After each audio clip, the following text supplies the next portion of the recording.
when you heard the word equilibrium? I'm sure most of you would say it's balance. I'm Deanna Rivera, and this time our topic is about equilibrium. For this discussion, we are to define what is static equilibrium, to differentiate static from dynamic equilibrium, how the center of gravity affects equilibrium, and to state and explain the two conditions of equilibrium. The forces are considered to be balanced if the rightward force are balanced by the leftward force, and the upward force are balanced by the downward force. This, however, does not necessarily mean that all the forces are equal to each other. The difference between static and dynamic equilibrium. When we are talking about static equilibrium, it is when an object is at rest and remain at rest, while in dynamic equilibrium, those moving in a straight path at constant speed. There is a factor that can affect equilibrium, and it is the center of gravity, and equilibrium is dependent to the center of gravity.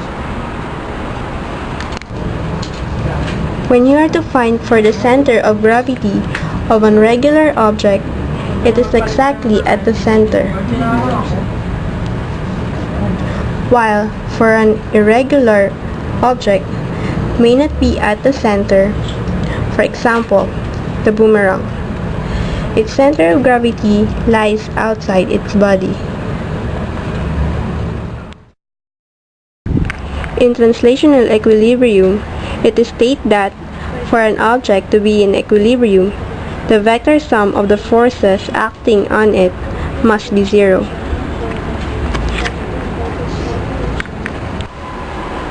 In translational equilibrium, it is when the summation of force in x-axis is equals to 0, and the summation of force in y-axis is equals to 0.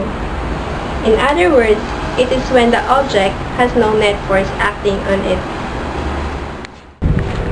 An equilibrant is a force equal in magnitude but opposite in direction of the resultant force. Torque, or the moment of force, is the effectiveness of this force in rotating the body. It is usually represented by the Greek letter tau, that is the product of the force and the perpendicular distance of its line of action from the pivot point, or also called as the lever arm. The rotational equilibrium states as, for an object to be in static equilibrium, the algebraic sum of the clockwise and counterclockwise torques acting on it must be 0.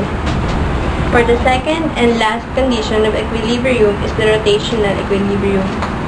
It is when the sum of the torque with their proper signs at any point must be 0.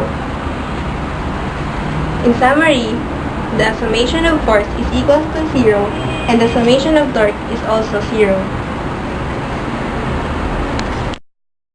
To summarize our discussion, you learned what is static and equilibrium, the difference between static and dynamic equilibrium.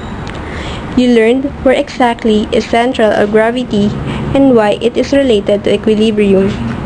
And last, the two conditions for equilibrium.